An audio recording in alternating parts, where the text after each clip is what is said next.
Phil, we are quorate. Yeah. Okay. Thanks very much. Nice to see everybody. I'd like to welcome you all to this meeting of the Warwickshire Schools Forum this afternoon. Happy New Year to you all. I think it's just about getting to that point where we can still say that. And we have quite a bit of business on this afternoon's agenda, so we'll try to get through that as quickly as we can. All right. I'd confirm the list of items on the agenda as printed, and just to advise everybody, I've got an item of chair's business under item 9. So item 1 is apologies. Neil, please. Thank you, Phil. Firstly, I'd like to welcome Chris Baird to the meeting. He is the Acting Assistant Director for Education Services. And I don't know if he wants to have a quick introduction, Chris. Chair, just to thank you for having me join the meeting. Yes, I've joined Warwickshire while Ian Budd is absent, and providing leadership support and working very closely with colleagues in education services and with colleagues in the council, including finance. So very pleased to be here. Thank you, Chris. You're very welcome. Okay, if I move on to the apologies now, we've had 3 members of Schools Forum that have left, which is Craig McKee from Budbrook Primary, Adam Hardy, who's retired from the Catholic Archdiocese, and also Clive Sentence from Ulster Grammar School. But in his place is the new head teacher, Jeremy Slater, who has joined us today, which is good. We've also had apologies from Martin Davis, Tony Dix, Angela Fox, Mary Ann Burrows, Paul Gillett.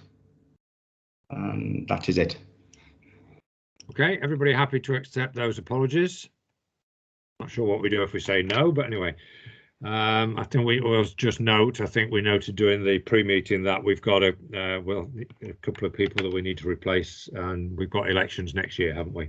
Or later this year, sorry. Yeah. Later this year. Yeah. So it's right, I haven't switched my brain over to 2022 yet, Neil.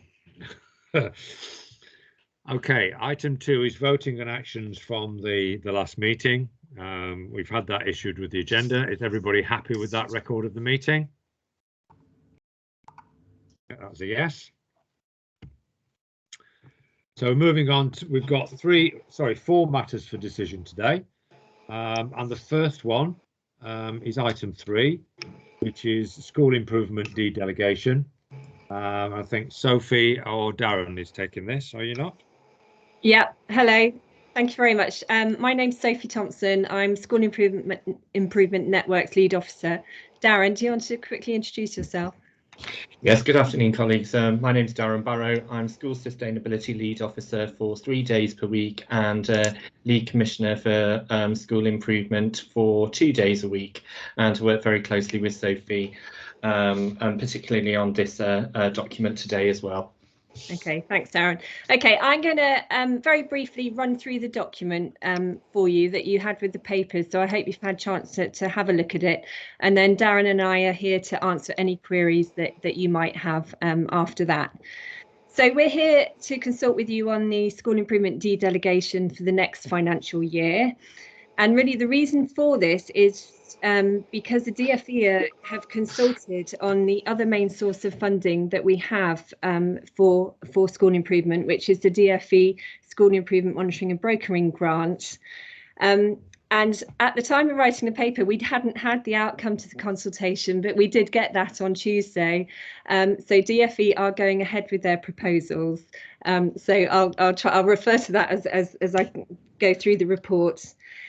So we're asking you to approve delegation for the next financial year, and to note that we'll be receiving a 50% deduction in our DFE monitoring brokering grant at the same time.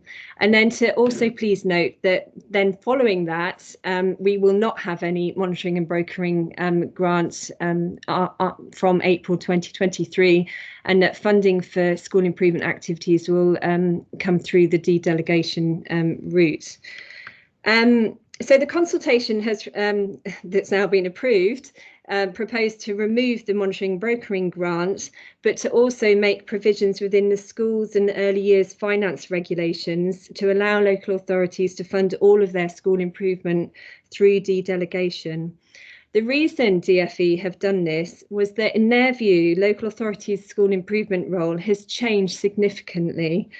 With the growth of school-to-school support, which was the DfE intention that that's the way school improvement was moving, and also with the development of multi-academy trusts who are responsible for their own school improvement within their trusts. And so really, it's the strongest schools that we have that we work with to support our vulnerable schools.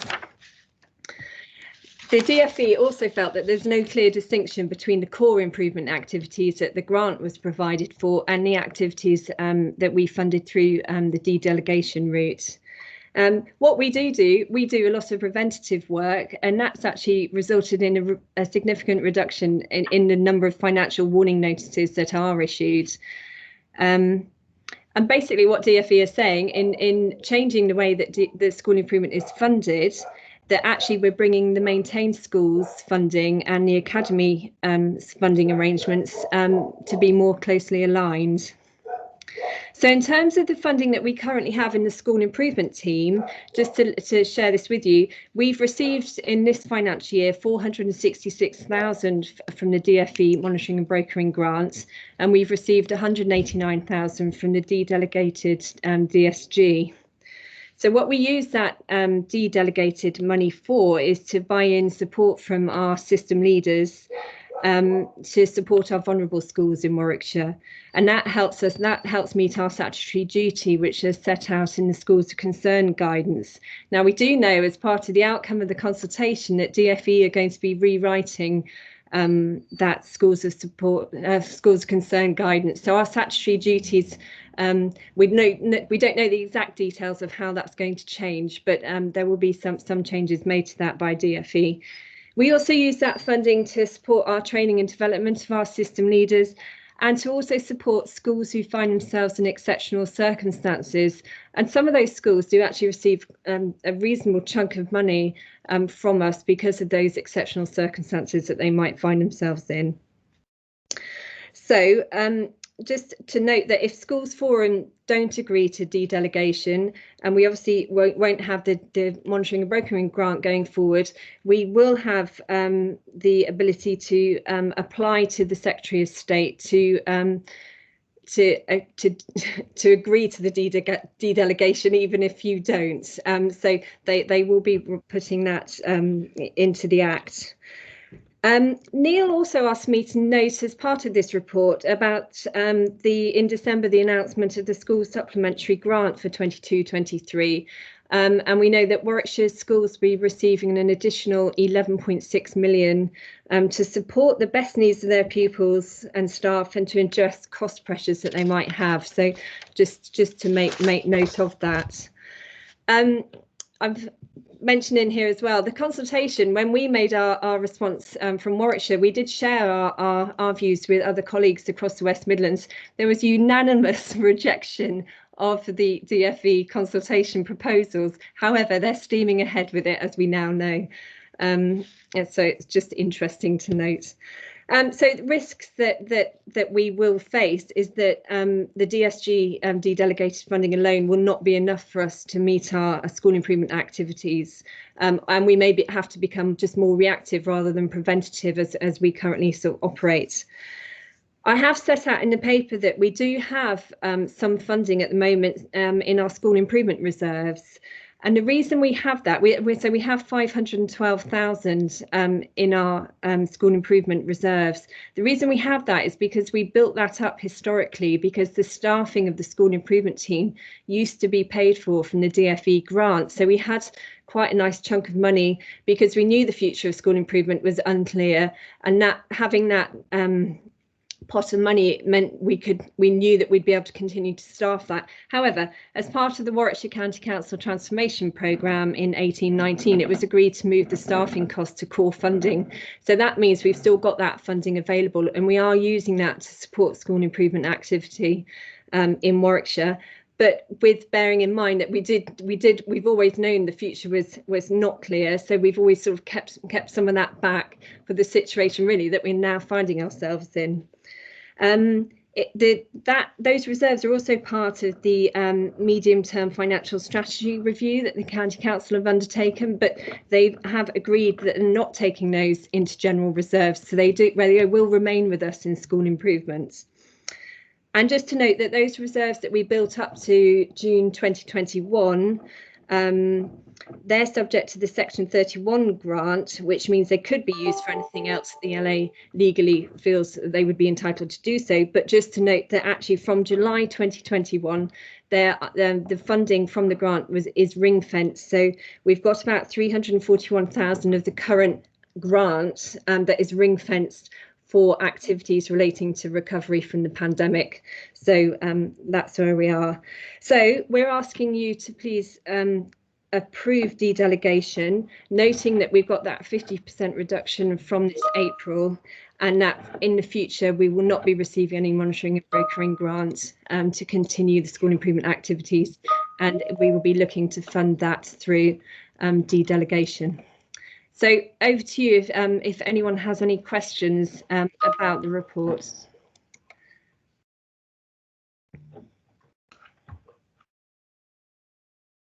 Okay, questions, comments, please. I think you've stunned them all into silence. I'm happy with that. Just note that was obviously a spectacularly successful consultation. Absolutely, yeah. They really listened to all of us, didn't they? Kevin has his hand raised, Phil. Okay. Right, Kevin, please. Sorry, I wasn't quite clear. What really would be the financial implications for individual schools? I haven't got a feel for that. Can you give us a rough idea? Because of the supplementary grant, so it appears that more money is coming in, if you like, for schools than you're asking for dedelegation. Is that correct? I'm not sure if Neil, do you want to pick that up? The point that there is. I can pick it up, Sophie. Okay. I think in some context, as we know, I mean, the grant is reducing by 50% next year, 100% the following year. When we look at the dedelegation, and this only impacts on maintained schools, currently the per pupil cost of dedelegation is £6.55. With the grant disappearing next year, my calculations are that it would be £7.16 per child, so over double what we're currently dedelegating from maintained schools, increasing to £14.32 from 23-24. But the government has given an indication that the money is going to be made available to schools to compensate them for that. But that is what the SFA say. I think for me, I wouldn't normally do this, Sophie. I mean, there is the reserve there. I mean, are you looking to draw this money from schools next year, or is there any potential for using the reserve just as a stopgap for next year? Yes, we had, so obviously we only found out about the decision on Tuesday afternoon, but we had a very quick initial planning meeting yesterday. So we are happy to use those reserves to supplement the work for the next couple of years. But beyond that, it's not going to stretch very far. I guess this is part of the agenda that all schools shall become academies and become a part of multi-academy trust, isn't it? I am pleased that in your consultation response, you did make the point that we do still have a significant number of primary schools in Warwickshire that are not electing to become academies at this stage. So I'm glad you made that point. Thank you. So I think the question for me now, Phil, is if this is going to be covered off from reserves next year, is there any merit in doing a vote on this? Well, yeah, I mean, I don't sense that there's a great wave of antipathy towards this. I was just going to say, Chris, I think you wanted to say something. Thank you, Chair. I think it's it's just worth considering that I mean, obviously the government's going ahead, aren't they? And so there's not going to be any changes to this, and the point about academisation is well made. But I think the underlying thrust as well of schools making decisions or actively making decisions about funding, rather than it being assumed that that's what's required or what schools would want. So I think there's that principle as well. I suppose I appreciate the point about reserves, but in my experience, it's always best to get things onto a firm footing and make the decision when everybody's realising what the decision is, if you see what I mean. That in 2 or 3 years' time, people will have changed, the landscape may have changed, whereas the decision on dedelegation is something that is before you now, and in a sense won't be masked by the use of reserves, which we would intend to be using around school improvement anyway, if you see what I mean. But in terms of the formula, the money is moving into schools almost from what the FA promises, it seems, in order to balance out the request for dedelegation. So I think I'd be encouraging you to make that decision about dedelegation rather than putting it off and thinking, well, reserves will cover us for a bit. It would be my advice, to be honest. Okay, thank you for that, Chris. Sophie, what's the size of the team that's involved in school improvement these days? We have 9 members of staff, but we're not all full time.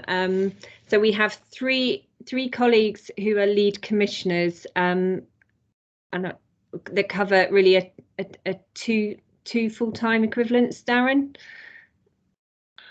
No, myself, Margot and Debbie cover 1.5 full-time equivalents between us for lead commissioner for school improvement. And then we have the school sustainability lead officer role, which is 3 days per week.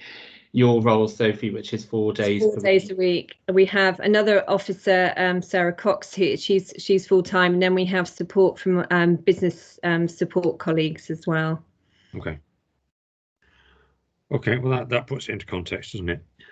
Okay, so I'm going to go ahead and looking at those recommendations. We've got 2 that are asking us to note, but item 2 is approve the dedelegation for school improvement, assuming the DFE grant reduces by 50%. This is for 22-23. Does anyone have any objections to that? It's the easiest way to do it.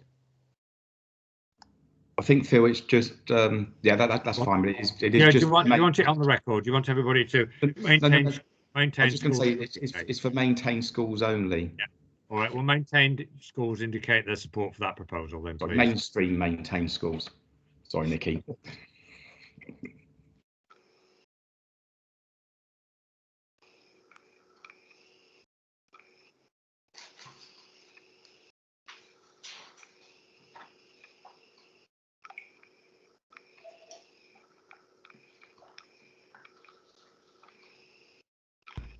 Has everyone voted? Have you got the council? Yes. Yeah, that's fine. Yes. All right. If you'd like to lower your hands and indicate if there's anyone against.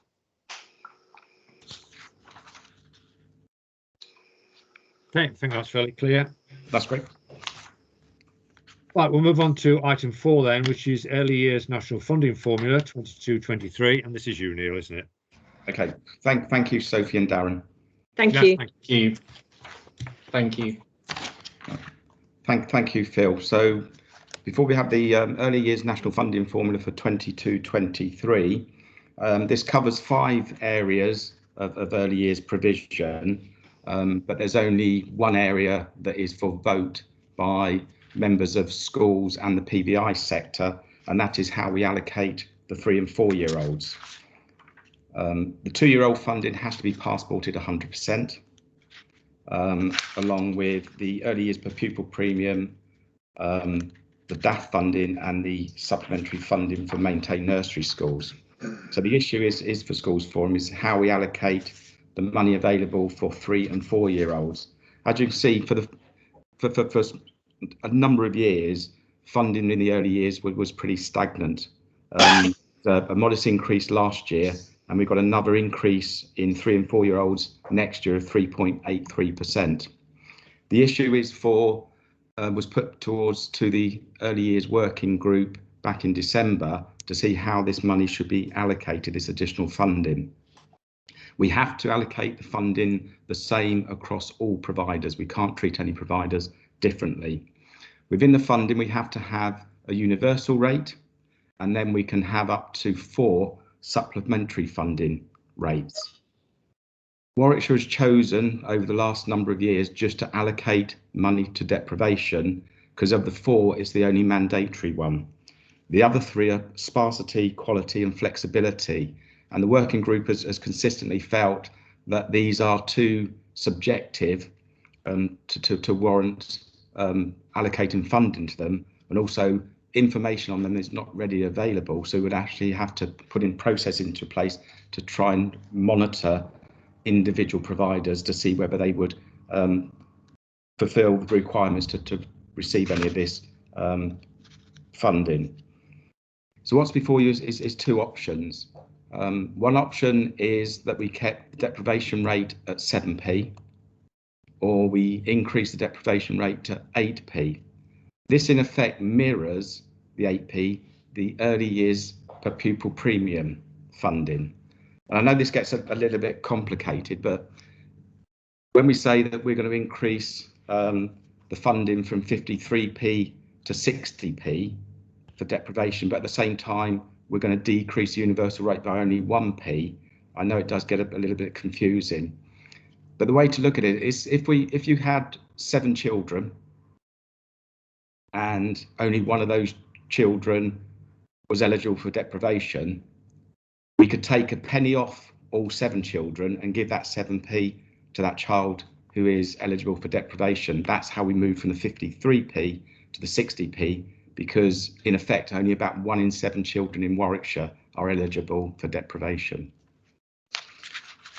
The recommendation of the working group is for option 2, which is moving to the universal rate of £4.30, deprivation supplement of 8p per eligible child, with Warwickshire retaining 5% for central services. So that is the proposal that's before Schools Forum today, but happy to take any questions, Phil, as normal.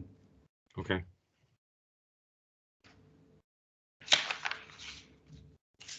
Nikki, did you want to add anything to that? Just about to put my hand up.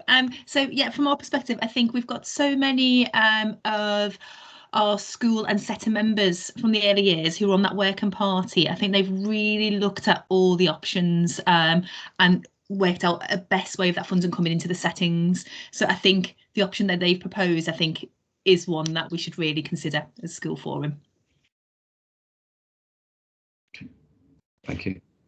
Yeah, I'd agree with you, Nikki, as well. I think it makes a lot of sense, and it's only a tiny impact on the universal rate that's going to providers anyway.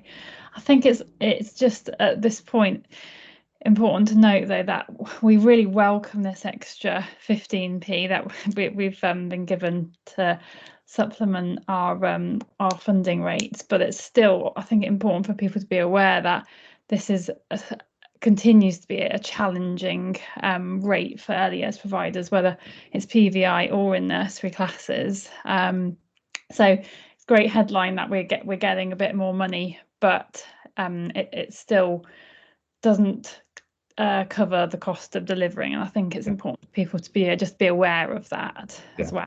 I think Sarah's absolutely right. I think we need to appreciate that Warwickshire is funded at the floor. So we are one of the authorities that is funded the lowest rate across the whole of England. Yeah, but thanks for the work that's done by that group. Sounds like a really sensible recommendation that we support. Yeah. Faye Padfield, please.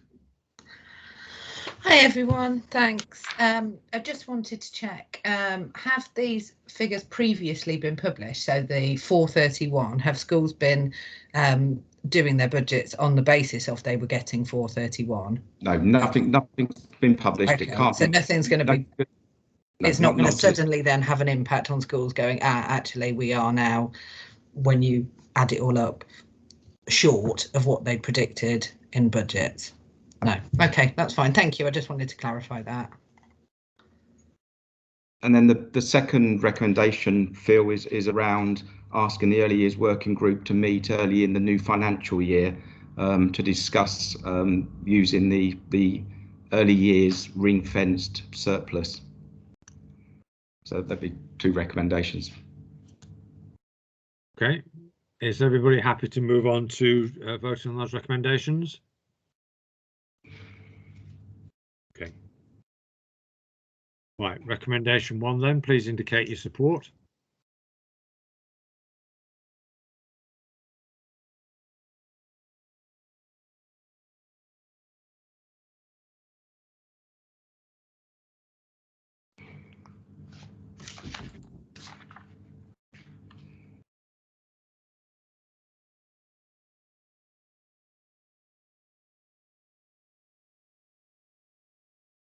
I think that's everyone, Neil, isn't it? Everybody's agreed to that, yes. Yeah. Thank you, Chair. Thank you. And the same for recommendation 2, please.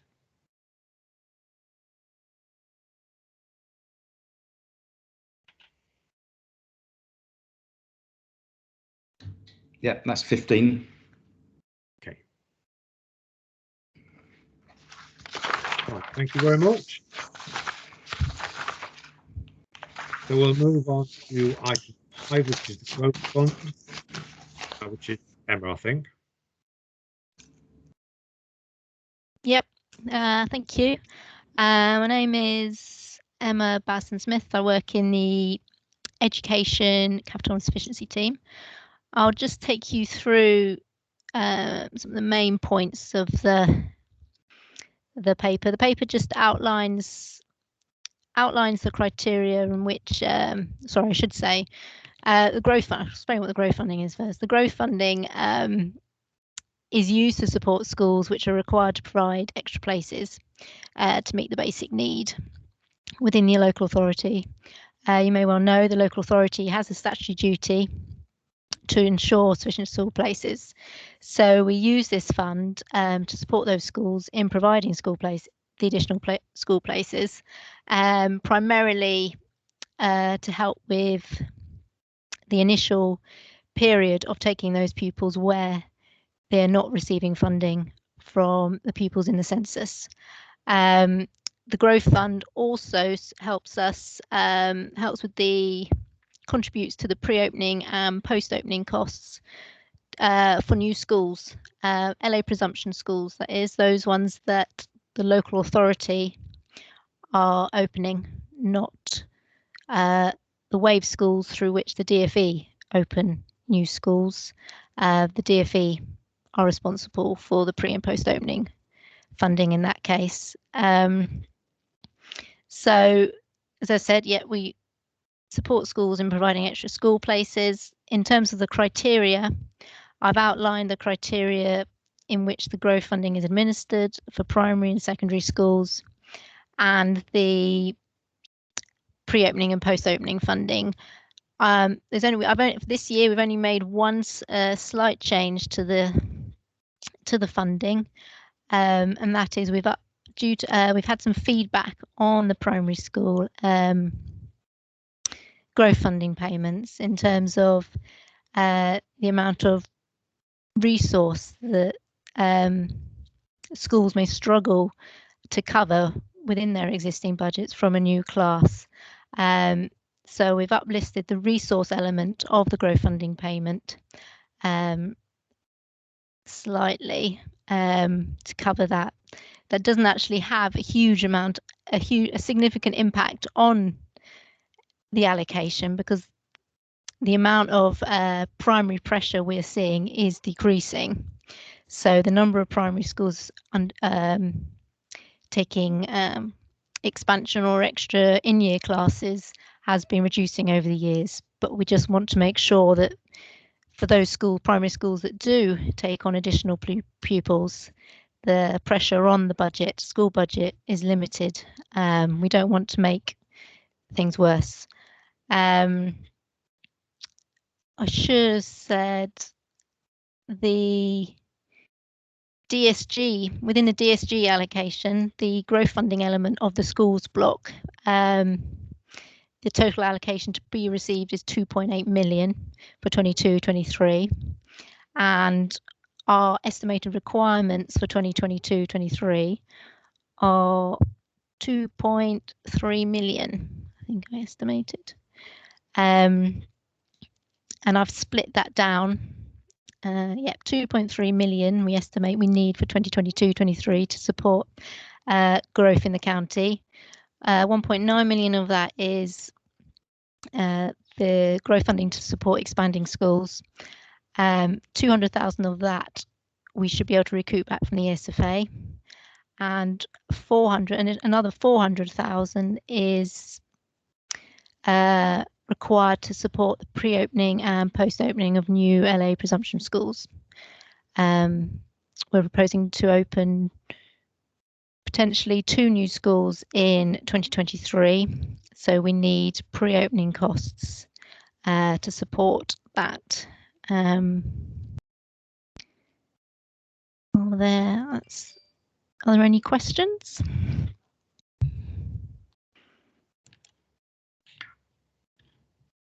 I think it's a comment, Emma. I think it's fair to say that this fund's under probably the most turmoil and pressure of the last few years than it's been historically, isn't it, with the amount of activity that's going on in terms of house building, development of areas, and new schools opening.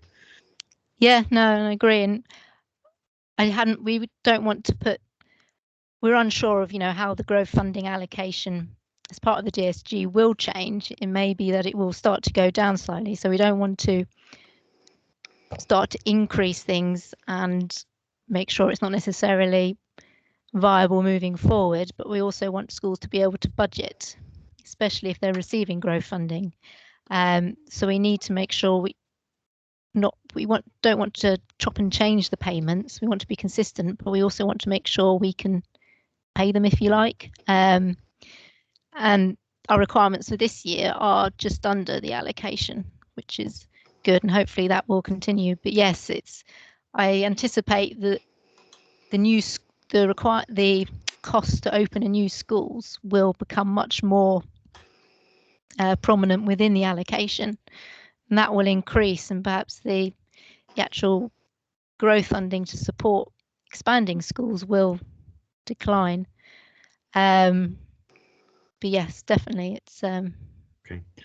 Right, I've got 5 people want to ask questions. First one is Kevin Griffiths, please. Yeah, hi. Does the 2.3 million you're asking for next year, does that figure include the underspend from this financial year? Nope, it doesn't. No, doesn't include that. I think that was, I don't know when Neil will confirm. I think that was, hasn't that been passed over, Neil? Yes, sorry, I'm off mute. Yes, that money's been passed back into the schools block DSG for allocation, which is included within the schools national funding formula paper. Okay. Michael Moran, please. Thank you very much. For me, and apologies if I've missed something, but I'm keen to understand if you want the forecast in terms of what new schools are in the pipeline.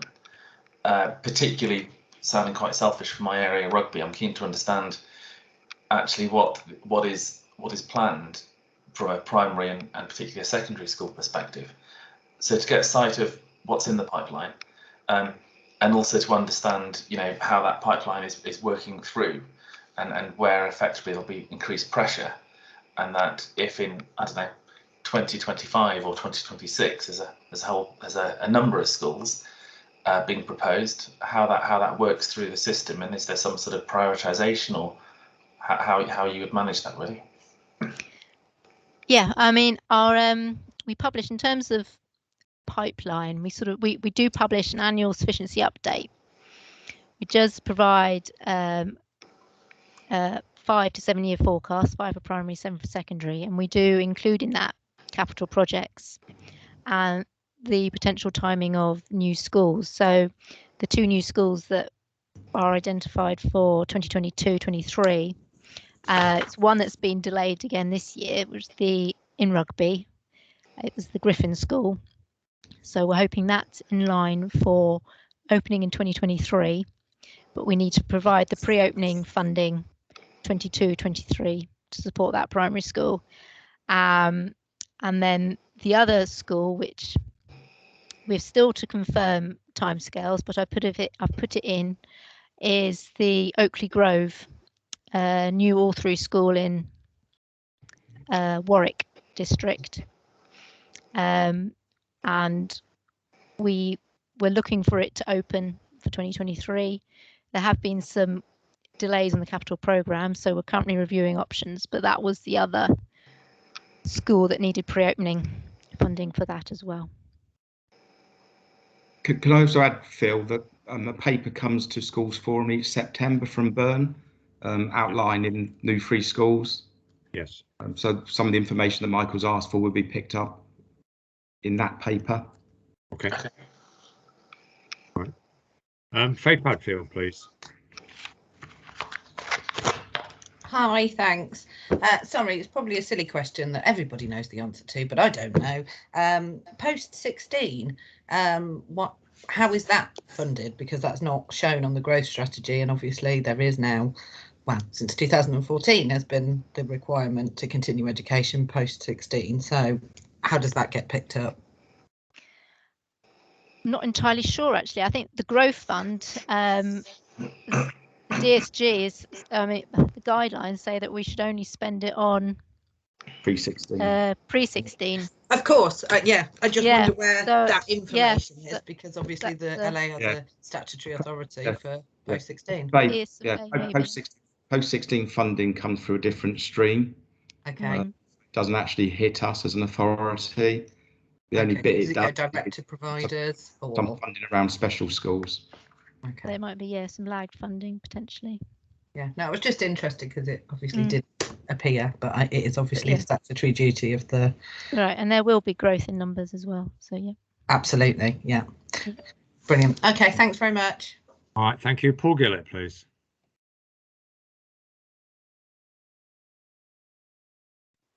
Hi there.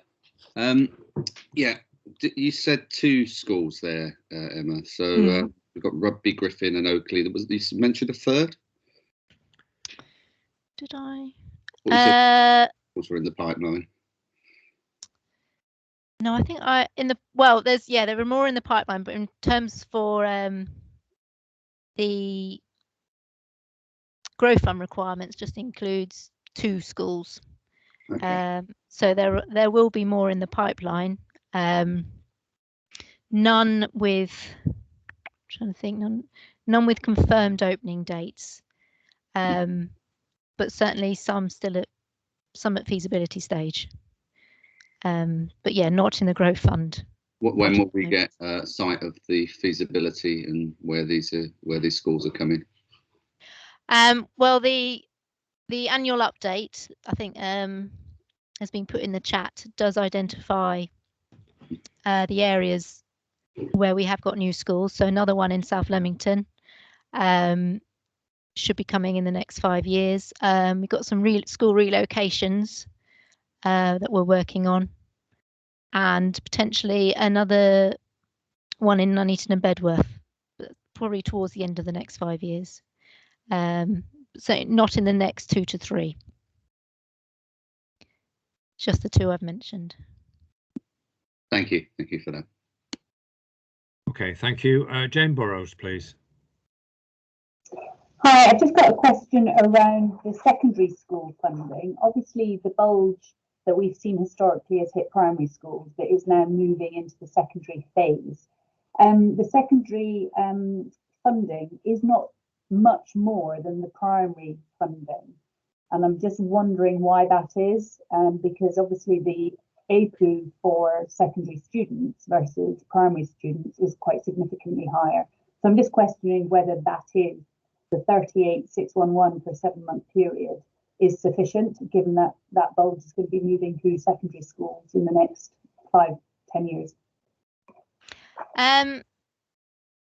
Yeah, no, I agree. I mean, I suppose what we've done, we've gone on, we worked it out on staffing and allocation costs. I mean, I suppose there is the presumption, correct me if I'm wrong, that some of the resource can be, with schools being slightly bigger, the hit on resource on the secondary school budget is it can be absorbed into the budget much more easily than primary school. But granted, if you we're always looking for feedback from schools on how these payments are working from them. We've received quite a bit of feedback from primary schools, but we haven't as such from secondary schools.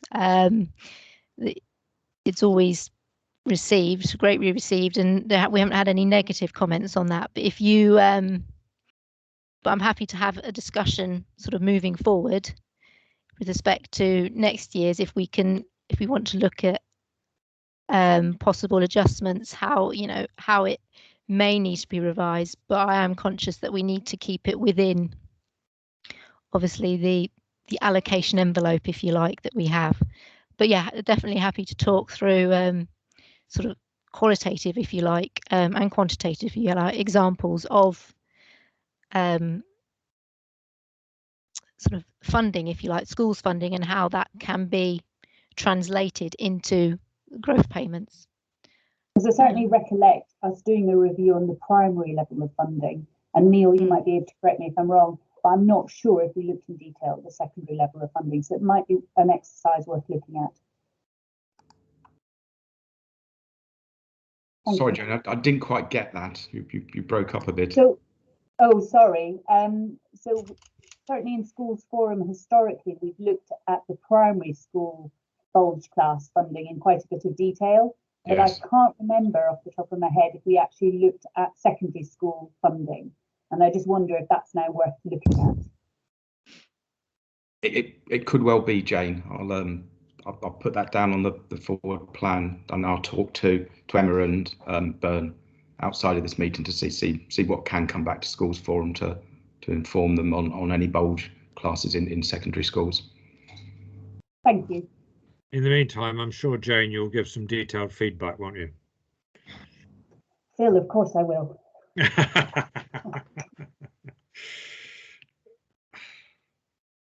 Right, thank you very much. Any more comments, please? So the recommendation here, Neil, we just have to note this, are we? I've lost the paper. Approve the allocation, I think. Yeah, approve the allocation. Yep. Yeah. Okay. All those in favour, please indicate.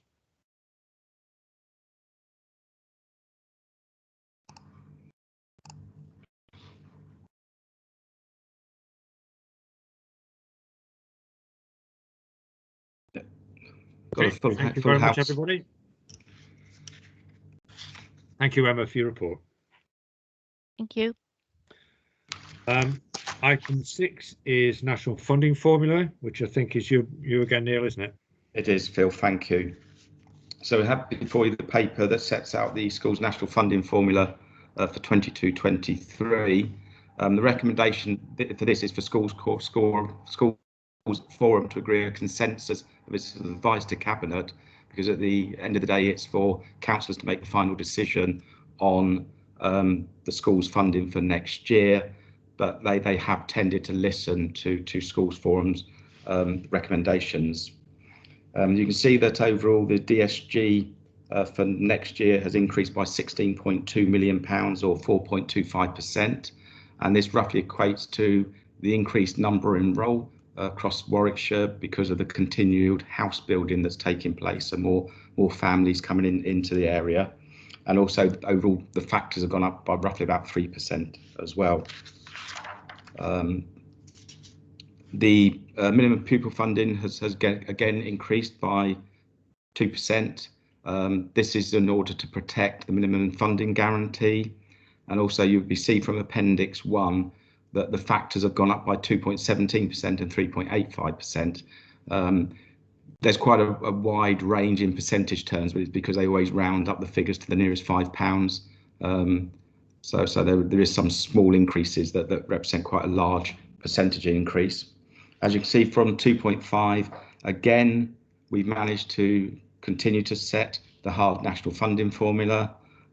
This is what Schools Forum and members agreed way back in January 2018, for those that can remember, just before the first year of the national funding formula came in 2019-20. When we've done the modelling, it means that we had about 2.2 million surplus after we've actually done the allocation through the hard national funding formula. So the local authority is proposing that surplus is allocated through the transfer to the high needs block, and that was a decision made by the Schools Forum back in November based on affordability. And also we're proposing to increase the lump sum slightly, just so we're actually trying to maximise the amount of money that's going into schools in 22-23. So that is the two proposals. So the high needs block would mean an extra 1.98 million transferring across the high needs block, and the lump sums will increase by 15,600 per school. This will actually benefit 168 out of 168 out of 232 schools, and 116 schools, so half of the schools, will benefit for the full additional £15,600. But I do need to say this is predicated on the ESFA verifying our final budget submission, which needs to be in by next Friday.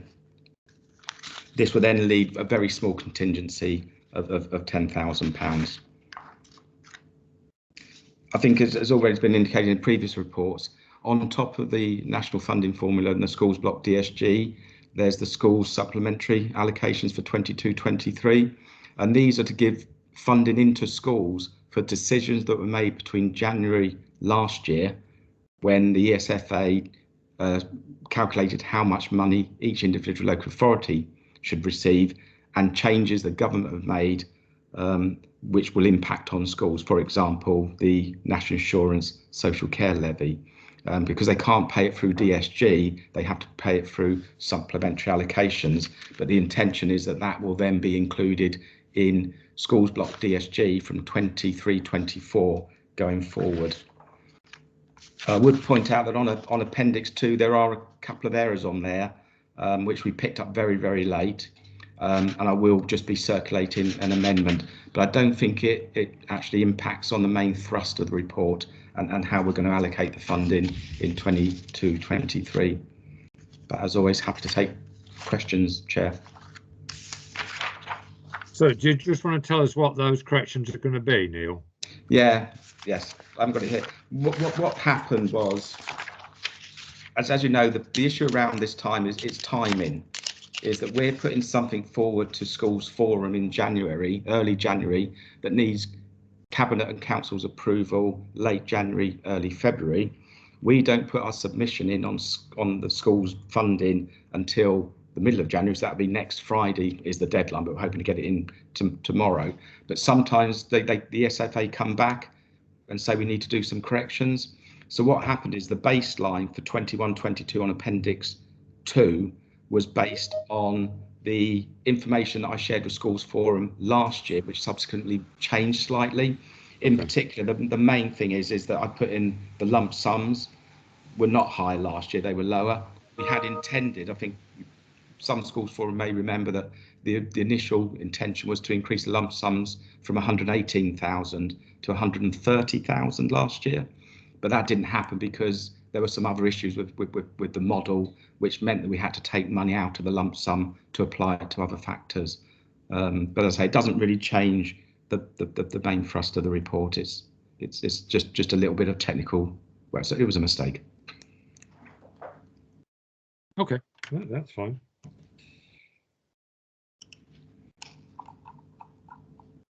Okay, questions, comments, please.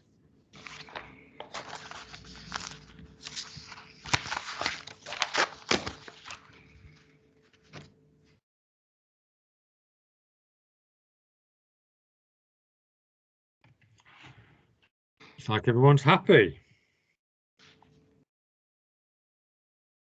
So can you just remind us what the recommendation is then, So Neil? the recommendation is schools form agree a consensus on its advice to Cabinet regarding the continuation of move into the hard national funding formula in 22-23.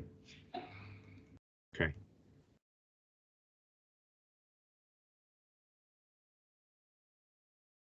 So would you like to indicate your support for that in the usual way, please?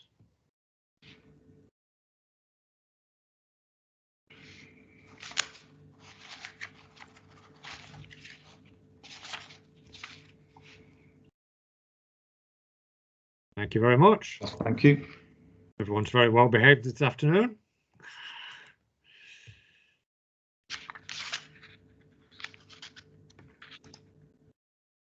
Right, now we move on to the matters for information. And the first one of those is item 7, which is the DSG monitoring report 21-22, which is Brian Smith, I believe. Yep. Thank you, Phil. Just say this report is for information only. We're comparing what the current forecast at Q3, which is period 8 for the County Council, with the current budget. I'll whip through it and I'll take any questions. What you've got on the top of page 2 is what the allocations, how we've gone from the original budget that was given in March, April last year, to deductions and changes due to recoupment, a bit of additional funding for import export of high needs block of a local authority places, and gives a budget where we're monitoring against now of just over £240 million. Table 2 is then showing that 240 million plus our use of some of the reserves, the DSG reserves, and then comparing that with the current forecast. So from that table, you can see that the variances, the schools block underspending by £1 million, early years block small underspend, central services third of £1 million underspend, high needs block, as we all know, is the large overspend, £3.5 million. But that gives a projected overspend for the whole DSG of 1.9 million. This does bring us below the 1% that the DFE requires to have a recovery plan for.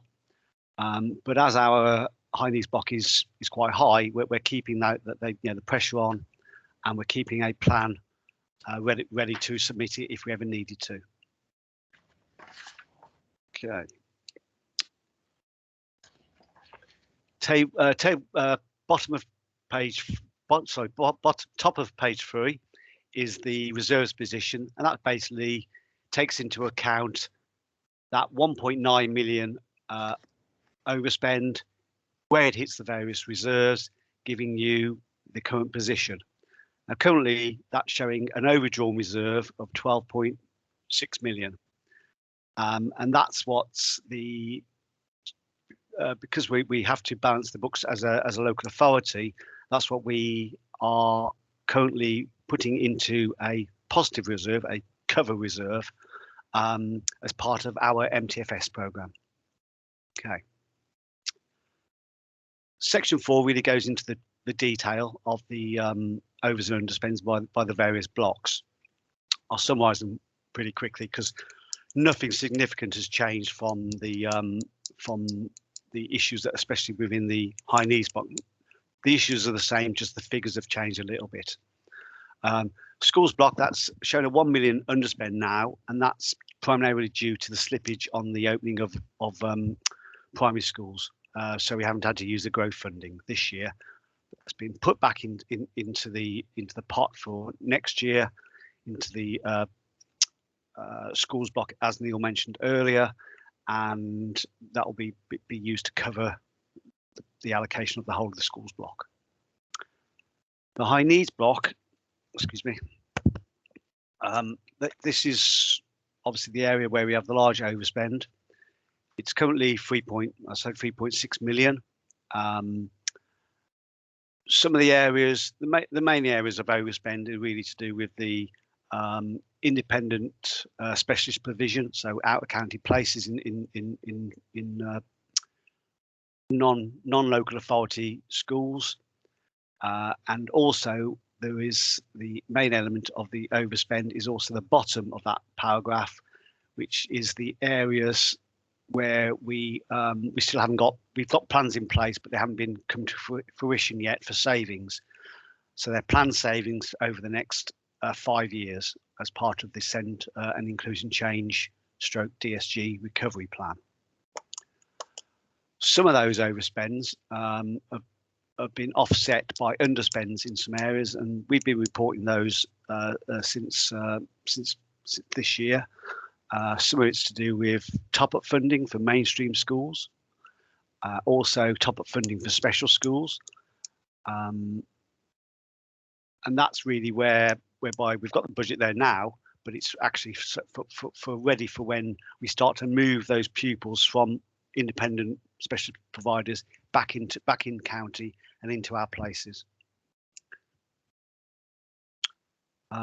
We've just done some comparisons on a few of the current unit costs. We haven't got this data for going back previous years because we've sort of had a rehash of all our recording, but it shows that, you know, some of the numbers of pupils are going, full year effective pupils are going up and down, and also the average unit costs are going up and down slightly, not much, but that all feeds through into the models we have for our forecasting.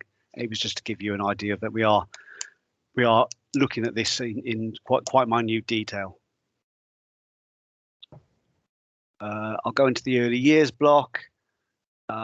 Generally, that's relatively small underspend, and that's due to the places numbers, nursery pupil numbers. They're obviously still not up to what we expected due to COVID. But one thing we must warn you about this early years block is that for this year, the DFE are using a census free time. No, hang on, which way around is it? Yeah, Do you want me to cut in, Brian? Yeah, sorry, Steph. Which way around is it? That's fine. So for this year, the DFE are changing the way the allocation for the early years block is allocated. They are, instead of basing it on the January censuses from the prior year and current year, they are updating it on the termly census data. So we will receive an update to the early years block allocation, hoping later this month, if not beginning of February, which should impact potentially that underspend, which we are trying to anticipate. And we'll also receive then the usual update in around July time based on the January census data. Thanks, Steph. Yeah, yeah. So basically, we're trying to say is that could be quite a fluid forecast, but we will see and we'll wait for the information and we'll obviously report it back at outturn. Then the central schools block, that's got a relatively largest for its size underspend. Unfortunately, that's primarily due to our historic pension contributions, which the payments we have to make to retired people have gone down for some obvious reasons. Is there any questions? I've whipped through that for you, Phil. Okay, thank you. I've got two at the moment. Yeah. Oh, Alison, you put your hands down. Okay. Oh, haven't, not deliberately. Right, Alison, go on then. Hiya. I just wanted to ask a question. I'm just going to go back to the little bit where it refers to it. It's at the bottom of page 4, and it talks about the resource provision, and it refers to 24 ghost places. And I just wondered what was being done to proactively fill those places, because it does seem to be a waste of resource to have them empty. Yes, indeed. Brian, do you want me to respond to that? Perfect, Ross. I thought you might. So what we do with, so just to explain to everyone, sorry, my name's Ross Cause, I'm the Send Strategy and Commissioning Lead. In terms of resource provisions, when we've been setting them up, so resource provisions are on mainstream sites, but they provide specialist provision. In order to make them economically viable, we believe that they need to be 8 places, and it needs at least 6, we feel, in terms of top-up funding and place funding in order to break even. The ghost places Alison, are for those that we're setting up. So for the first 2 years, we have ghost places, and we seek to build up in the first 2 years, appropriately placing. And we've just opened at Henley as a resource of interest open, and Rokeby as well. So we are filling up those places as they are. The ghost places stop after the first 2 years. We have had a couple of issues where there have been occupancy of resource provisions has come into question. We've been working with the individual settings regarding that, but we have seen the overall occupancy really increase. I think the numbers that we had before we opened the new ones, we've got occupancy to about 80%, but clearly as we've opened new ones, we've got more ghost places. But the intention is that obviously over the long term that works out, and it makes sure that the host school doesn't work out and is working at a loss whilst that provision builds up. Okay, thanks very much, Ross. Thanks, Ross, rather than me blagging it. Thank you. Rebecca Harrison, please. Sorry, I didn't mean to have my hand up. Okay, that's easy. Nikki. Hiya. So just to comment on the high need, I think it's really positive to see, Brian, that there is savings forecast, because we've all done so much work on the Send Change programme. Yeah. And I think to start to see that come into place for predictive for future years, I think that's really, really positive. I know I've been on as a Schools Forum member on the EHCP top-up working group, and we're now trialling that at the moment. And the focus of that is really getting the money, the correct money in school for that child. And I think that will really start that reduction, of the budget of the overspend we're having. So I think that's a really positive for Schools Forum to hear. Early years wise, obviously there's a possible underspend. And I think for School Forum to note, all our early year settings have had our IDS grant cut this year, and we're really seeing an impact on that on our school budgets and our setting budgets in our private sector. So if there is an underspend, it may be that needs to go to the early years working group to really consider if there is an underspend. Does that IDS grant need to be cut? Just something for us all to be aware of. Okay. Well, you can feed that into the point that was in Neil's paper earlier about the reserves in early years. Yes. So yeah. I totally agree with you. I mean, my thanks and hat goes off to Dwayne and Ross for really pushing through the high needs block recovery plan. I go on to them about pounds and pence, but they actually fill the gaps in about where, what's happening with the children, some of them and the places. So it does seem to be we have a positive trajectory downwards in some areas and the positive trajectory upwards in the areas we want to do. That's what we're seeing. There's still quite a bit of fluctuation from one term to another, until we get some really good historic data we can use project forward, and using more data we've got, we should get better. But yeah, it's looking positive. I've still got some hair left. Yeah, I'll echo what Nikki and Brian have just said. I mean, there's a lot of hard work going in that group, and people have taken part and put a lot of ideas in. I think it's pleasing to see that it's starting to pay dividends, I think. Right, Paul Gillett, please. Hi. Yeah, I was just wondering. I'm sure I saw earlier somewhere that there was when I was looking at the paperwork, that there was a teaching union cover underspend, and I just wonder if you'd explain that to me. I'm not quite up to date on that, and just quite a new member of the forum, so I'm just wondering what was going on. Part of the de-delegated areas. Hold on, in the high need in the schools block. Sorry. So basically, that will just come from where there hasn't been as much activity. Possibly because of because the schools being not as open as much this year, or times where the schools have been closed or classes have been closed. So there hasn't been that much cover needed for those staff in schools who do trade union activity. Does that make sense? So is it referring to the well, sort of, but is it referring to the facilities arrangement? Is that what it is? Yes. Okay, so there's been an underspend on the facilities arrangement. Yeah. Right. Okay.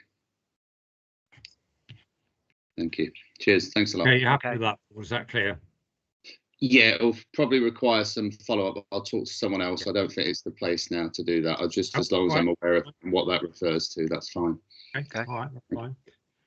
Any more comments, questions, please?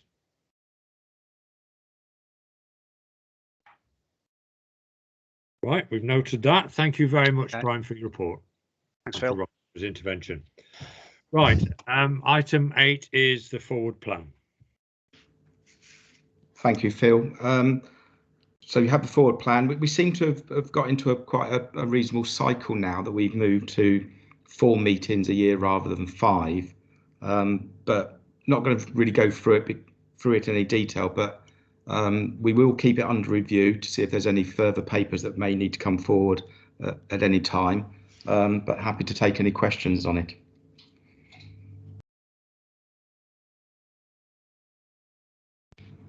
Any questions, please? Right, thank you very much. Right, just remains for me to do item 9, which is Chair's business. And the very sad news that this is Neil's last meeting with us. He'll be leaving the authority at the end of February after nearly 20 years with Warwickshire County Council and 4 years supporting this forum. And I'd like to thank him publicly for the support he's given me, certainly while I've been chair of this forum. It's invaluable. His knowledge and the work he's done has been invaluable.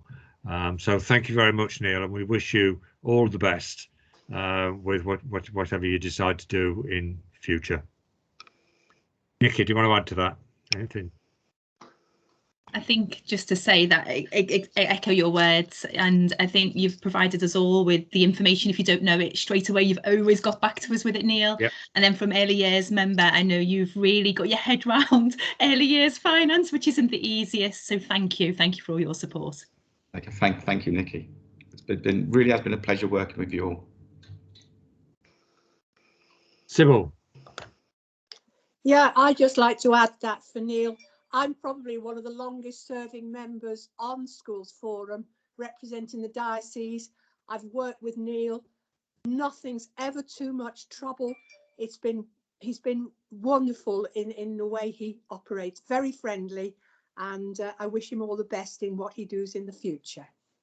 God bless you, Sybil. God bless you. Right, thank you very much. I was saying the other day, it's sad that we are having to meet online, that we can't give him a handshake and a pat on the back to wish him well for the future, but we have to take that virtually, Neil. So thank you very much. I've done it for you, Phil.